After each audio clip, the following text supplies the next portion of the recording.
Salut à tous, c'est Victo, j'espère que vous allez bien depuis la dernière vidéo et aujourd'hui je suis assez excité parce que je vais pouvoir vous présenter un petit peu en avance le futur contrôleur de chez Hercule, la DJ Control Impulse T7 avec ses platines motorisées. C'est parti!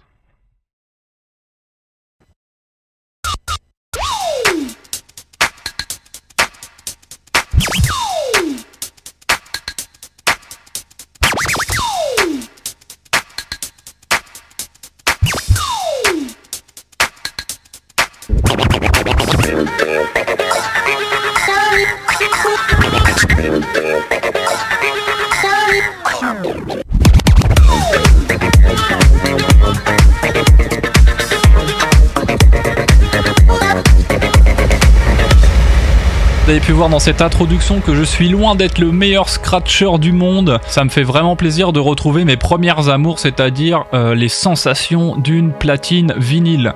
Alors par contre, je vous arrête tout de suite. Je t'arrête tout de suite. Il y a une légende comme quoi les platines à courroie c'est pas terrible. Donc oui, ce contrôleur possède des courroies, mais moi j'ai été extrêmement étonné de la réactivité.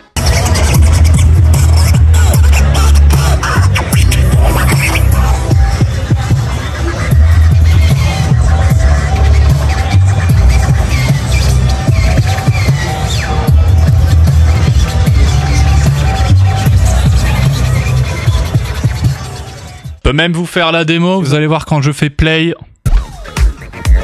On est quasiment à 33 tours tout de suite.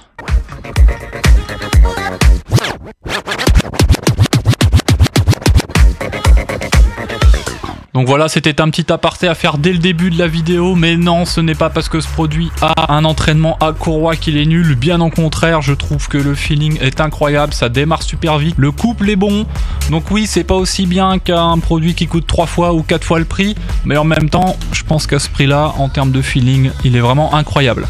Moi, pour être tout à fait honnête, ça faisait très longtemps que je m'étais pas autant amusé avec un contrôleur. Car si on y jette un petit coup d'œil, on se retrouve vraiment face à de vraies platines. Je peux retirer mon disque, qui est un vrai vinyle pressé dans une presse. Bien sûr, les autocollants, c'est moi qui les ai posés. Comme ça, ça vous permet aussi à vous de mieux voir. Et moi, j'aime bien me faire des petits repères visuels.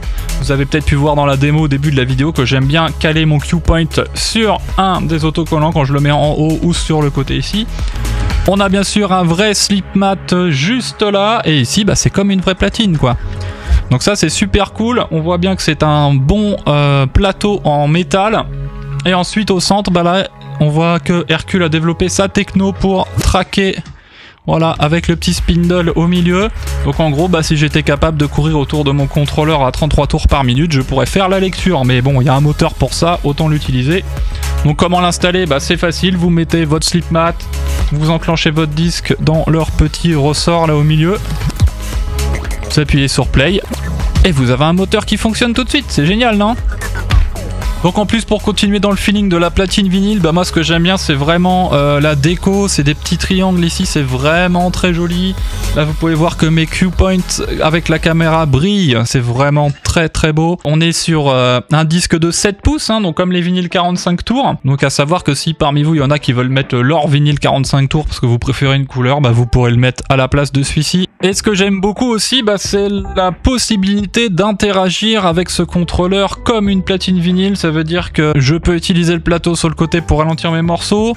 Je peux bien sûr utiliser, je sais pas, l'étiquette au milieu, le disque quand je beat match, ou même ralentir tout doucement avec le spindle au milieu. Et en plus, le fader de 10 cm va vous permettre, si vous voulez faire du pitch riding, c'est super cool. Donc on est vraiment sur des sensations type platine vinyle extrêmement réussies. Bon allez, j'arrête de faire mon gamin qui est émerveillé et nous allons démarrer tout simplement ce petit manuel comme d'habitude. Donc on va regarder comment cette Impulse T7 fonctionne avec Just 6. C'est parti! Donc avant de démarrer, il y a quand même un petit truc que je voulais vous montrer, c'est la connectivité. Donc comme l'Impulse 500, vous allez retrouver une double prise casque à l'avant. Voilà, vous pouvez la voir juste ici. Ce contrôleur possède, comme l'Impulse 500, des pieds. Voilà, on a des beaux pieds rétractables. Et à l'arrière, vous allez retrouver cette fois-ci juste une entrée micro. Elle est là. Une sortie RCA comme sur l'Impulse 500. Mais aussi, surtout, et là c'est branché, j'ai le droit à 2 belles sorties XLR. Donc le son est vraiment puissant, tout simplement parce que je pense que comme le produit pour les moteurs a besoin d'une alimentation, eh bien vous avez une sortie XLR.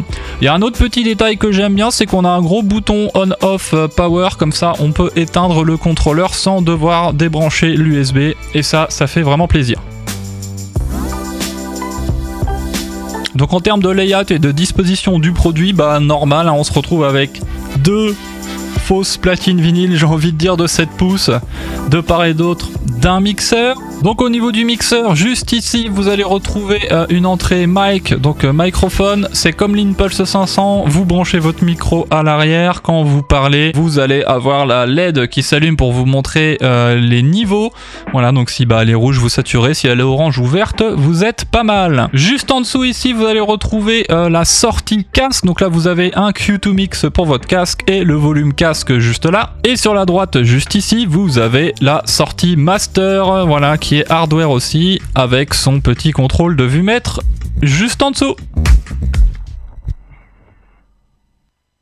Donc au niveau de la pré-écoute, comment ça se passe? C'est comme l'Impulse 500, c'est très facile. Vous avez au niveau de chaque volume fader un bouton de pré-écoute pour pouvoir pré-écouter dans votre casque la piste, même si le volume bien entendu est baissé.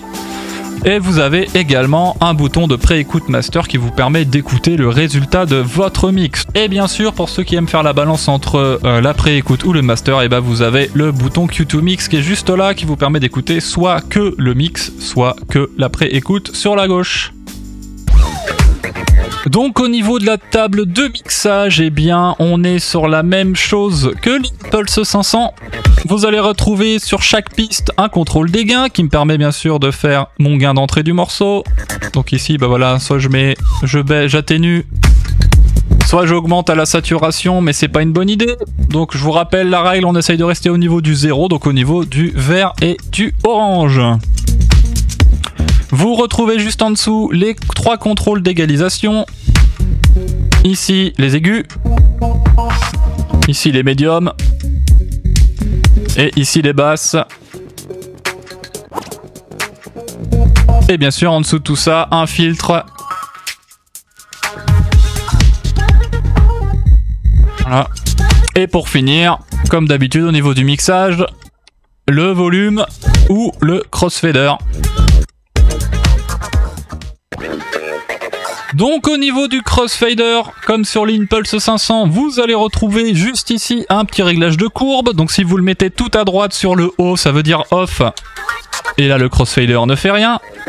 Si je le mets au milieu, on est sur une courbe scratch, donc très très serrée.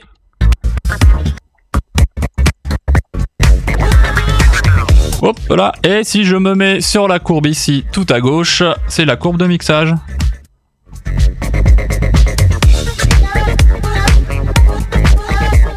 Purée. Ça j'aime. Et la dernière partie, vous allez me dire, mais dis donc, c'est quoi là cette partie grise au centre? Et cette partie gris titane, ce sont les contrôles des effets. Donc ce que je vais faire, c'est que je vais vous ouvrir les effets dans Just. Donc là, sur ce produit-là, on ne contrôle pas les filtres FX, mais bien les effets qu'il y a en haut. Et c'est très facile à utiliser. Je sélectionne par exemple mon effet numéro 1 ici. Là, vous pouvez voir sur l'écran, quand je tourne le bouton ici Depth, eh bien je peux contrôler finalement la profondeur de chaque effet. Je peux en activer que un à la fois sur chaque deck. Et il suffit tout simplement de balancer la palette. Donc quand vous la mettez vers le haut, la palette reste. Et quand je la mets vers le bas, je peux faire des effets temporaires.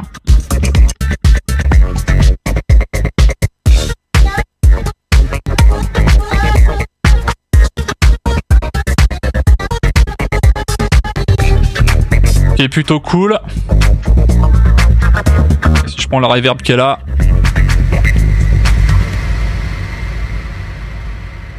Donc au niveau des paddles FX, ici, il y a quelque chose d'assez cool, c'est qu'on peut très facilement dans Just, vous ouvrez le panneau FX, vous pouvez choisir un des effets directement. Donc par exemple ici, si je voulais mettre l'écho, le dub delay à la place en numéro 2, eh bien je le choisis dans la liste. Et c'est le dub delay que j'active. Si je voulais mettre le fade to grey, je peux le mettre ici directement.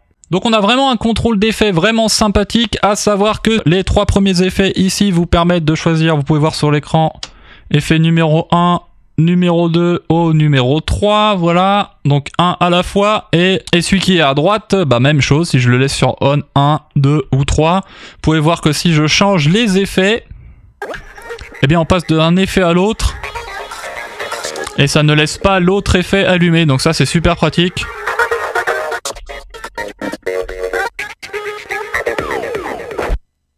Et bien ça y est, on a fait déjà le tour de la table du mixage qui est très simple et très bien pensé. On va pouvoir maintenant faire un petit tour au niveau de la partie platine et bien sûr les pads. Donc nous voilà au niveau de la platine. Donc première chose que je voulais vous montrer un petit peu comme l'Impulse 500. Ce qui est super cool, c'est que vous avez le deck 1 ou deck 2, donc platine 1 ou platine 2. Oh bah tiens, je viens de voir que j'ai encore le papier de quand c'est tout neuf. Bah attendez, on va le faire ensemble, ça fait toujours plaisir. Ouh là là, quel plaisir, je vais le retirer. Oui, le plastique est retiré. Ah, ça c'est le kiff, ça, d'enlever un truc quand c'est tout neuf. Donc vous allez retrouver ici deck 1 ou deck 2, ce sont les fameux on-air qu'on retrouvait sur l'Impulse 500. Donc qu'est-ce que ça signifie? Bah tout simplement que si j'ouvre mon fader et qu'il y a du son qui sort, ça s'allume ici. Si je le coupe au crossfader, même chose, il s'éteint. Ou si je fais play pause, il s'éteint aussi. Donc ça c'est super cool et il a été intégré de manière un petit peu plus discrète que l'Impulse 500. Moi j'aime bien. Je trouve que c'est vraiment un repère hein, quand on a deux morceaux qui jouent en même temps, on sait plus trop où on est rendu. Bah là on est sûr que celui-là, il est en train d'être joué. Au niveau de la platine elle-même, finalement, ce que j'aime bien, c'est qu'on se retrouve dans le même environnement qu'un contrôleur standard, c'est-à-dire le plateau avec la jog wheel, mais ici c'est une platine. En dessous, ma partie pad, hein, pour pouvoir ces différents modes. On retrouve ici l'autoloop que vous aviez sur l'Impulse 500, d'autres petits contrôles par là, un très grand pitch fader de 10 cm et ma section ici pour charger les morceaux.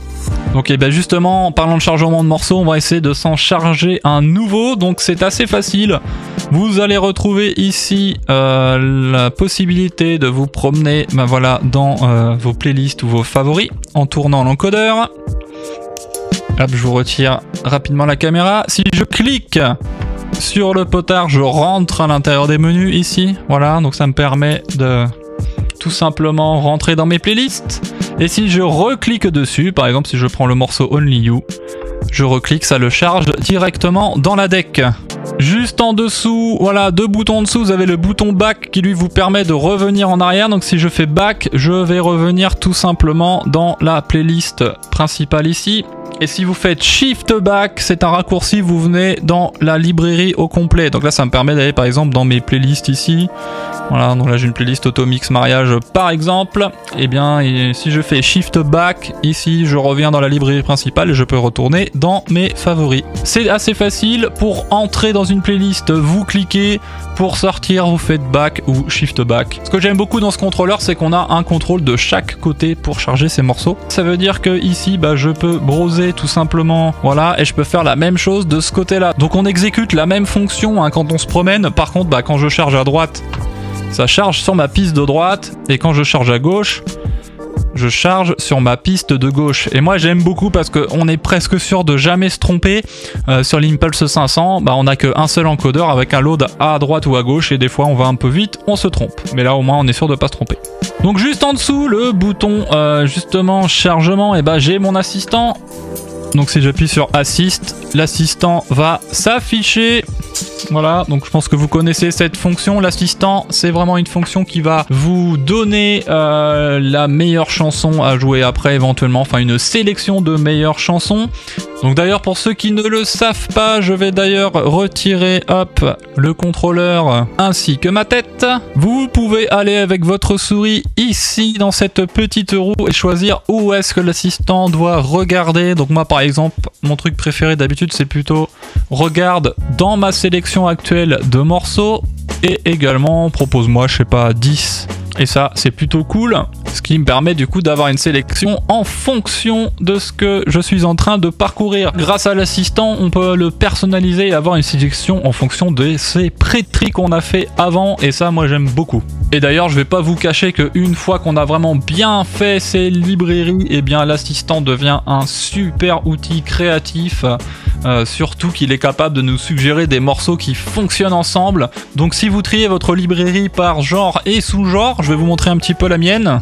Comment je la trie par exemple, voilà, ça c'est que du disco funk. Là il y a beaucoup de drum and bass, là il y a beaucoup de French touch, là c'est beaucoup d'électro. Eh bien je vais avoir des super suggestions avec l'assistant en lui demandant de ne regarder que dans l'endroit où j'ai fait mes pré-tris par genre. Et ça c'est super cool.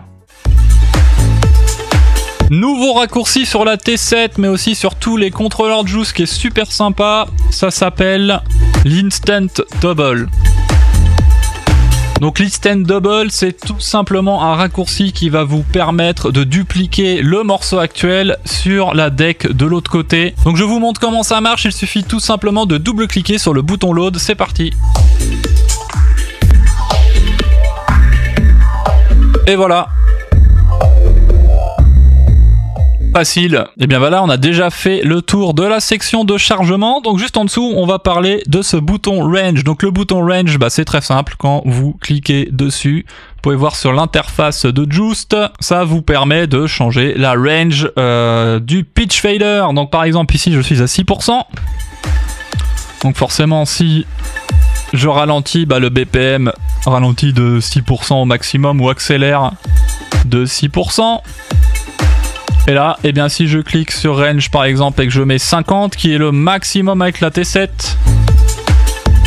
eh bien, je peux accélérer beaucoup plus vite. Et vous pouvez bien sûr voir que le moteur suit tout simplement la vitesse, donc comme une vraie platine vinyle. Et il y a forcément une petite latence parce que c'est un vrai moteur, comme une vraie platine vinyle. Ensuite, en dessous de Range, vous avez le bouton Keylog. Donc le bouton Keylog, vous le connaissez, c'est celui qui est là sur l'écran. Ça vous permet tout simplement de locker la tonalité avec le pitch fader. Donc c'est ce qu'on appelle aussi, je crois, Master Tempo chez Pioneer ou sur les CDJ. Donc à quoi ça sert? C'est simple. Ici, j'ai le Keylog engagé. Donc quand je vais ralentir le morceau, la tonalité du morceau ne va pas changer. Il est en dessous, donc c'est avec Shift. Si je fais Shift, le bouton ici s'allume. J'éteins. Vous avez vu sur l'écran que le Keylog s'est désactivé juste là. Et là, eh bien, si je descends, la tonalité change. Tout simplement. Donc au niveau du plateau, comment ça se passe? Eh ben c'est pas un plateau, c'est comme une platine, hein, mais comme si on avait un disque vinyle. Donc forcément, vous n'allez pas pouvoir bitmatcher comme sur un contrôleur classique. Par contre, ce qui est super avec ce contrôleur, c'est que vous allez avoir tous les vrais gestes comme sur une platine vinyle. Ça veut dire que si je veux scratcher, bah bien sûr, je prends mon disque et je scratch, hein, comme une platine vinyle. Faut bien sûr pas appuyer comme un bourrin parce qu'il faut laisser le moteur tourner en dessous. C'est pour ça qu'on met un slip mat entre les deux. Si je veux ralentir temporairement les morceaux pour pouvoir faire du pitch bending, eh bien je peux le faire ici. Ralentir en appuyant doucement ou accélérer en poussant ici. Moi je sais qu'en termes de ralentissement, j'aime beaucoup faire à gauche ici. Par contre l'accélération, je préfère la faire sur le disque. Là, je vais le faire sur le disque. Vous pouvez également vous amuser à ralentir ici ou accélérer en tournant le petit pin au milieu. Donc là, ce qu'on va faire, je vais prendre l'assistant, puis on va essayer de se faire un petit beat match. Là, je vais utiliser les beat match guide pour mettre à la bonne vitesse. Là, je pense que vous entendez que je suis pas calé. Bah, je vais pouvoir ralentir ici. C'est ce que me disent de faire les beat match guide. Et maintenant que je suis dans le vert, je suis parfaitement calé. Si je voulais réaccélérer mon morceau, et bah je peux le faire avec le vinyle ici. Là, je suis allé trop loin. Bah du coup, je peux ralentir en le touchant un petit peu.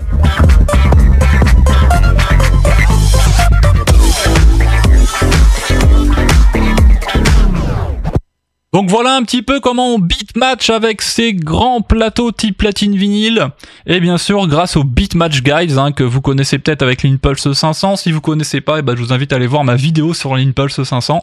Eh bien c'est super pratique. Dans la partie basse du contrôleur, on va retrouver un petit peu tout ce qui est performance pad. Avant, vous avez bien sûr le bouton play pour mettre en lecture. Si vous mettez pause, ça met pause. Vous avez pu voir justement quand j'ai mis stop que la platine a mis un petit peu de temps à s'arrêter et ça vous pouvez le changer dans les paramètres de Juice, je vous le montre tout de suite. Donc vous ouvrez les paramètres en haut à droite, vous allez dans Deck et juste ici vous avez le Breaking.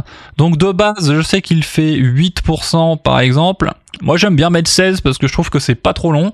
Mais si vous le mettez à fond ici, et même ici, vous avez le temps de départ. Et regardez, je vais mettre le temps de départ à 50% et le temps de fin à 100%. On fait OK. Comme j'ai mis du temps de départ et d'arrêt, vous allez voir ce qui va se passer. Là, il met du temps à démarrer. Et quand je l'arrête, il met du temps à s'arrêter. Bon, pour être tout à fait honnête, je comprends toujours pas pourquoi il y a certains DJ qui réclament du temps de départ. Peut-être juste pour faire un effet, mais à ce moment-là, pour mixer, je trouve que c'est pas très réactif. Donc moi, mes paramètres préférés, c'est 0% en temps de départ pour qu'elle démarre le plus vite possible quand j'appuie sur play. Et bien sûr, je mets environ là 16 et 20% pour le temps d'arrêt, histoire de faire un petit stop un peu smooth. Donc d'ailleurs, au niveau du bouton play, vous avez un shift play, ce que certains appellent le stutter, donc ce qui permet finalement de revenir sur le point Q orange et de lancer immédiatement. Au niveau du Q orange ici, vous le connaissez, c'est bien le Q qui permet de faire comme sur une CDJ et vous pouvez bien voir ici que quand j'appuie sur Q et que je maintiens, le morceau est en lecture mais le moteur ne bouge pas, tout simplement pour que quand je relâche, ça soit le plus réactif possible. Donc bien sûr, vous pouvez faire Q. Et si vous êtes calé, vous appuyez sur play en maintenant enfoncez Q.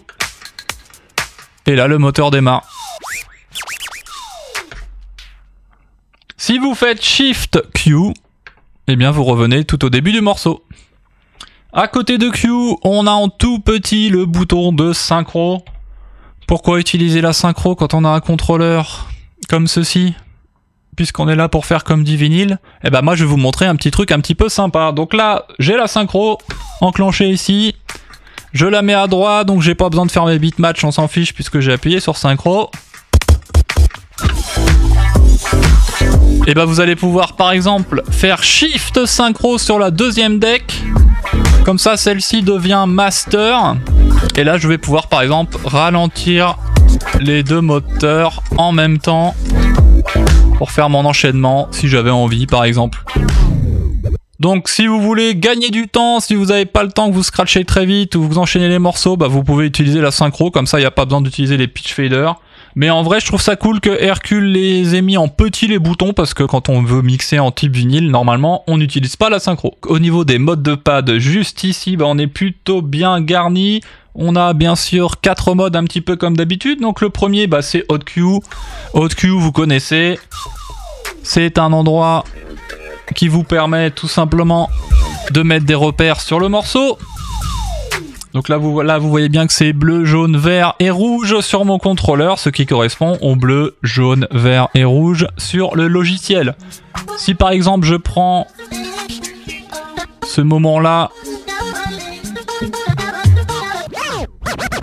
et que je veux mettre un nouveau Q, je peux en mettre un, il suffit que j'appuie sur le pad, hop, là ça m'a mis un vert. Si je rappuie dessus, je ressaute sur le point Q. Et si je fais Shift et que je appuie dessus, eh bien je le supprime tout simplement de mon morceau. Et d'ailleurs en parlant de point Q, il y a une petite nouveauté que je vais vous montrer sur Juice qui est carrément sympathique. On va aller par exemple à la fin du morceau juste ici, on va essayer de choper juste un petit moment rythmique, je vais faire une boucle, hop. Donc là j'ai créé une boucle. J'ai créé un Q-point qui est blanc ici, le numéro 8. Et là, si vous voyez sur l'écran, comme c'était une boucle, il m'a pas fait un Q-point normal, il m'a fait un Q-loop. Donc là, je suis sur le Q-point normal. Si je clique sur 8,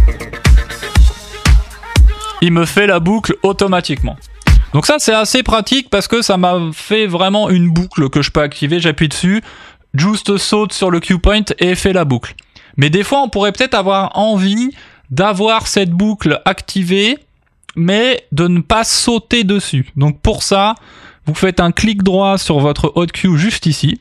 Donc par exemple, je pourrais le renommer déjà pour commencer. Je vais l'appeler loop end, donc comme boucle de sortie. Voilà, comme ça il a son nom, loop end, je suis au courant. Et là, je peux le transformer en set save de loop. Donc je sais pas comment ça sera en français, mais en anglais c'est comme ça. Et là, vous pouvez voir que l'icône a changé en fait. Ça fait comme une boucle, mais il n'y a plus de petites flèches. Quelle est la conséquence du save loop? Et ben, vous allez pouvoir le voir à l'écran. Quand je vais l'activer, il m'active la boucle. Là, on peut le voir ici sur la waveform. Il me l'a activé avant. Là, j'avance exprès. Il me l'a activé sans sauter dessus. Donc là, si j'étais parti faire pipi, bah du coup, la boucle elle s'était mise automatiquement et j'ai rien besoin de faire. Si je reclique dessus pendant que je suis dans la boucle, ça ne la désactive pas. Je suis obligé de la fermer avec les boucles ici pour pouvoir la désactiver. Donc ça, c'est assez pratique parce que ça va vous permettre tout simplement de créer des loops à l'avance dans vos morceaux. Et bien sûr, tout ça, ça s'enregistre dans les fichiers MP3. Et les autres formats musicaux, bien entendu. Si vous utilisez des services de streaming, eh bien ça ne sera pas stocké dans le fichier, mais dans la base de données locale. Donc en mode numéro 2, vous avez, c'est écrit loop, et en fait ce sont des loop rolls. Hein. Donc pour ceux qui ne connaissent pas les loop rolls, qu'est-ce que c'est? Une loop roll, c'est une boucle temporaire qui permet de faire ça tout simplement, donc des sortes de beat repeat. Mais on garde le phrasé du morceau, c'est pour ça que vous pouvez voir sur la forme d'onde en haut qu'elle se divise en deux et qu'elle continue un peu plus loin tant que j'ai pas relâché.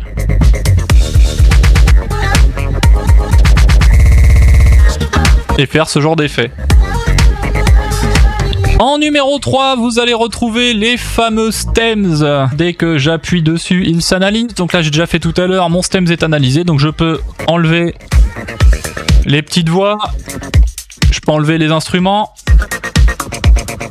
Je peux enlever la basse. Ou je peux enlever les batteries.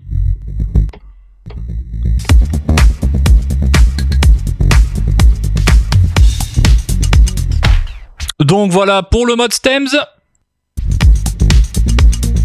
En menu numéro 4, vous allez retrouver le traditionnel sampler et ses petites sirènes qui font toujours plaisir.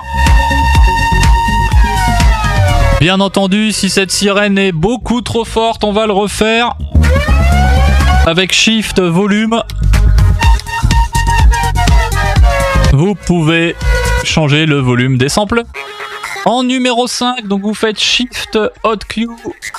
Ça clignote pour vous montrer que vous êtes dans le sous-menu. Vous allez tomber en mode 5 en pitch play. Donc qu'est-ce que c'est le pitch play? Vous utilisez un cue point. Là c'est le numéro 2 que j'ai sélectionné. Et là je peux changer la tonalité.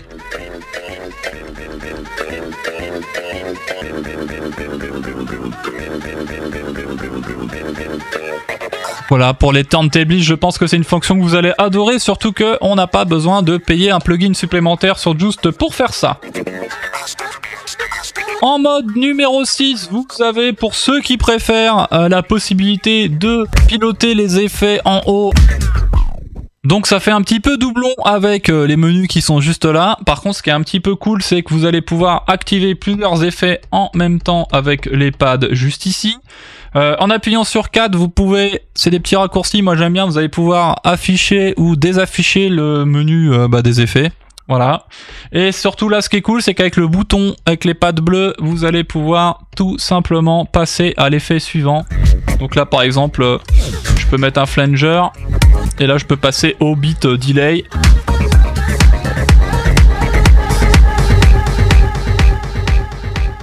Donc on peut changer d'effet en cliquant dessus. Bon, en vrai, ce mode, je pense que c'est plus pour ceux qui avaient l'habitude de le faire avec l'Impulse 500, mais utiliser la partie centrale est beaucoup plus sympathique. Si vous faites Shift Stems, donc mode numéro 7 juste en dessous, ça clignote, on est à le slicer, donc comme sur l'Impulse 500, mais là on est sur le slicer loop, qui va permettre du coup de faire des répétitions sur des endroits d'une loop.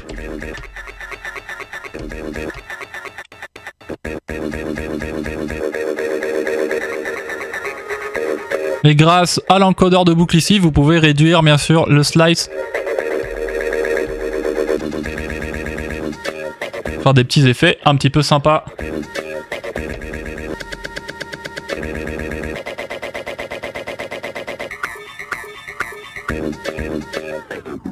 Voilà, donc histoire d'être créatif, on peut vraiment se marrer avec le slicer.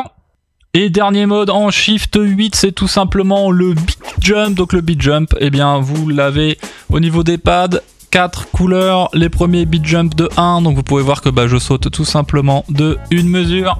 Ici beat jump de 2, beat jump de 4 mesures et beat jump de 8. En vrai, moi j'aime beaucoup l'utiliser pour préparer mes morceaux, puisque vous allez voir qu'on a aussi des raccourcis cachés de beat jump par ici. Donc dans cette zone juste ici, vous allez retrouver toute la zone de boucle pour gérer ces boucles. Donc ici on a un encodeur qui me permet de sélectionner la taille de boucle. Vous pouvez le voir au niveau de l'écran, je vous mets ma souris juste ici. Voilà, donc je peux faire des boucles de 1/32e jusqu'à 64 bits. Donc là par exemple je fais une boucle de 4. Hop, on se remet sur ce cue point là rigolo. Boucle de 4. Je fais loop, on est dedans. C'est parfait. Si je vais sur la gauche, bien entendu, on va réduire la boucle et faire cet effet-là. On peut utiliser le filtre et tout.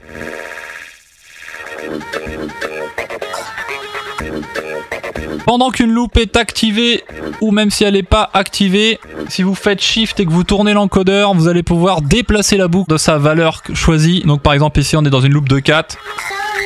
Je peux aller après ou revenir avant. À droite ou à gauche.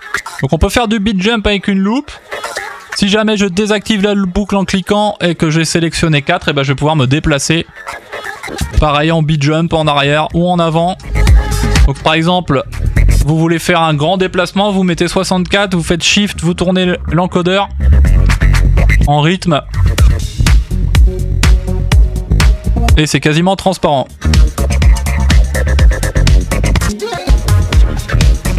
En dessous, nous avons les boutons in et out pour ceux qui préfèrent faire des loops manuels. Donc vous pouvez même désactiver le snap pour vraiment faire des full boucles manuelles. Bon là on va faire une boucle manuelle mais semi-automatique quand même. Donc je mets mon premier point in ici, il s'allume, je fais play.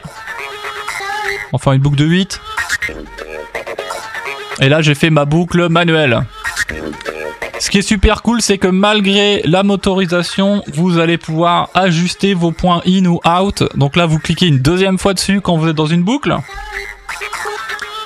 Vous pouvez voir que la boucle arrête de tourner à l'écran. Et que là, par exemple, j'appuie sur out, le bouton out clignote. Et là, avec le disque, vous allez pouvoir réduire la taille de la boucle ou l'agrandir. Mais là, on va le réduire pour faire un effet.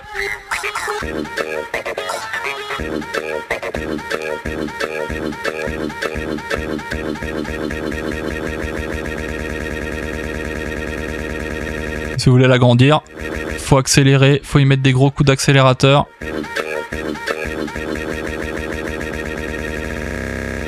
Donc là, vous pouvez voir également que le BPM change à l'écran tout simplement pour me donner le BPM de cette loupe. Donc ça pourrait permettre, par exemple, de partir de ce morceau qui à la base fait, hop, si je me mets sur une bonne boucle 124, eh bien je pourrais m'amuser à réduire la boucle par exemple à 87 ou 86 pour partir sur un morceau drum and bass. Une fois que vous avez ajusté votre boucle manuellement, vous rappuyez dessus et Just se relance. On peut le faire bien sûr, même chose avec le point d'entrée.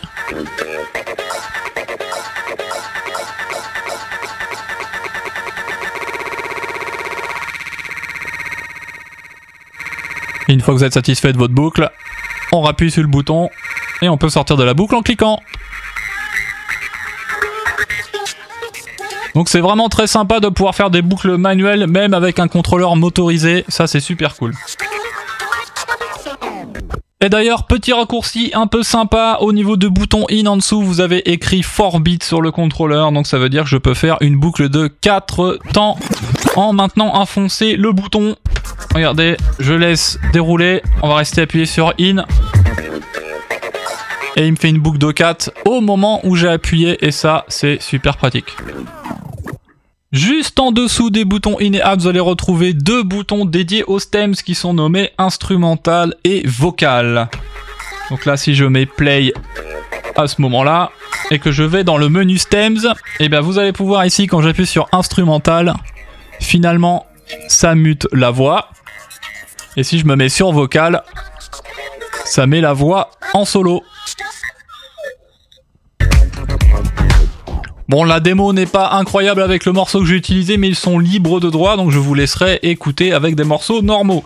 Ce qui est super sympa, surtout avec ces raccourcis ici, bah, c'est que ça me permet tout simplement de changer les stems directement sans aller dans le menu stems. Et pour pouvoir faire des petits mashups vocaux et instrumentaux, et ben on a des raccourcis ici super pratiques.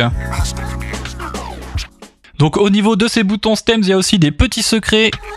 Si vous faites play avec le bouton shift, si vous cliquez sur instrumental, en fait ça active le sleep mode. Donc le sleep mode, c'est le mode qui fait que vous êtes le meilleur scratcher de la planète, parce que si vous faites ça, vous ne perdrez jamais le rythme.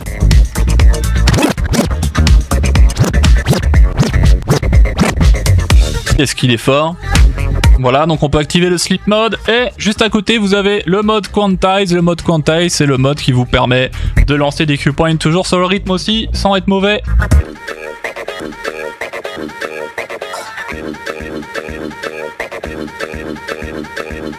Voilà, là j'appuie contre temps, mais ça reste sur le temps. Si j'enlève le quantize, ça appuie pile poil au moment où je tape, mais si je suis pas dans le rythme, je suis pas bon. Donc voilà, le quantize, une petite aide au pilotage qui peut être sympa pour les débutants. Juste en dessous, les deux derniers boutons ici avec les flèches en fait qui vont vous permettre tout simplement de faire, de ralentir finalement le pitch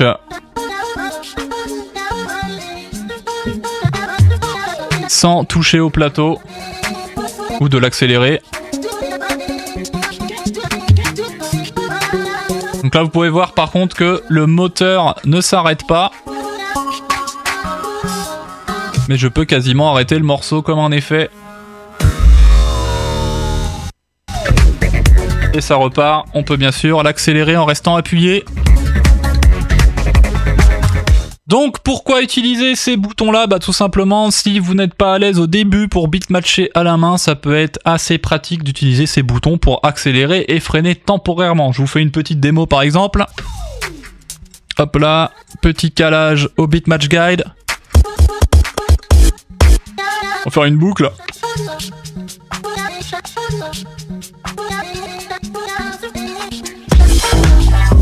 Donc là je suis en retard. J'ai pas mis le bon tempo, donc forcément ça marche moins bien. Et bah là je vais pouvoir accélérer en utilisant ce bouton là et me recaler.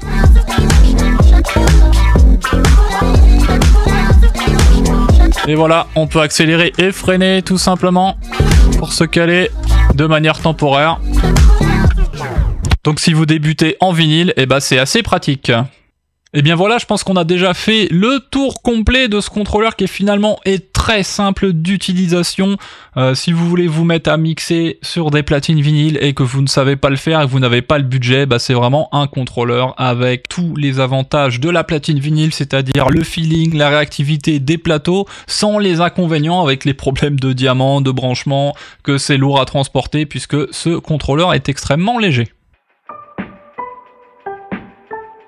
Alors première fonction un petit peu cachée, on l'a vu tout à l'heure, hein, ce sont régler les volumes des sampleurs avec le shift volume ici. Donc on recommence, on se met une bonne petite sirène qui fait plaisir. Non, elle fait pas plaisir celle-là, et bah du coup je vais la relancer et en faisant shift volume je vais pouvoir changer son volume, attention. C'est beaucoup plus plaisant ainsi. Autre fonction un petit peu cachée, bah vous le savez, des fois l'analyse de la grille d'un morceau n'est pas bonne. Et bien si vous faites Shift et que vous appuyez sur le bouton Assist ici, vous allez pouvoir changer voilà la grille du début. Donc là, admettons que ce morceau n'était mal analysé, je positionne ma tête de lecture ici je fais Shift Assist et boum, je mets le premier endroit de la grille directement dessus. C'est assez pratique puisque la plupart du temps, Just analyse super bien le BPM et des fois il est possible que la grille soit un petit peu décalée. Donc hop, un petit coup de Shift Assist, boum, et on met directement le premier temps de la grille sur le premier temps du morceau. Donc pour ceux qui comme moi viennent de l'Impulse 500 et aimaient bien utiliser les filters FX au milieu, bah ne vous inquiétez pas, vous allez pouvoir continuer à les utiliser quand même. Donc mes filters FX sont juste ici, voilà. Et bien avec le contrôleur directement, si vous faites Shift bouton du casque, je peux faire défiler, voilà. Donc si par exemple je voulais le filter de base, il est là, mais si je voulais le Fade to Grey, et bien je l'ai activé et du coup... Et bien voilà, j'espère que ce tour de la DJ Control Impulse T7 vous aura plu. Moi j'adore ce contrôleur, je l'ai peut-être répété je sais pas combien de fois dans la vidéo. Il est vraiment cool à manipuler, ça me rappelle vraiment mes premières amours de DJing avec les platines vinyles. Et je trouve que ça apporte vraiment quelque chose de super cool. On aime se prendre au jeu, on aime prendre un peu de risque à essayer de mixer avec les plateaux. Et en termes de feeling, bah, c'est tout simplement incroyable. On peut faire du scratch, on peut faire du mix, on peut faire du pitch riding avec les pitch faders, c'est vraiment un super contrôleur. Donc voilà, je vous remercie beaucoup de m'avoir regardé jusqu'au bout. Si c'est le cas, n'hésitez pas à laisser un commentaire pour dire si vous êtes content ou pas content. Mettez un petit pouce bleu aussi, ça fait toujours plaisir, ça me donne envie de faire plus de vidéos. Et bien je vous dis à la prochaine, merci beaucoup encore, ça fait plaisir, je lis tout le temps des commentaires incroyables. À bientôt, ciao ciao.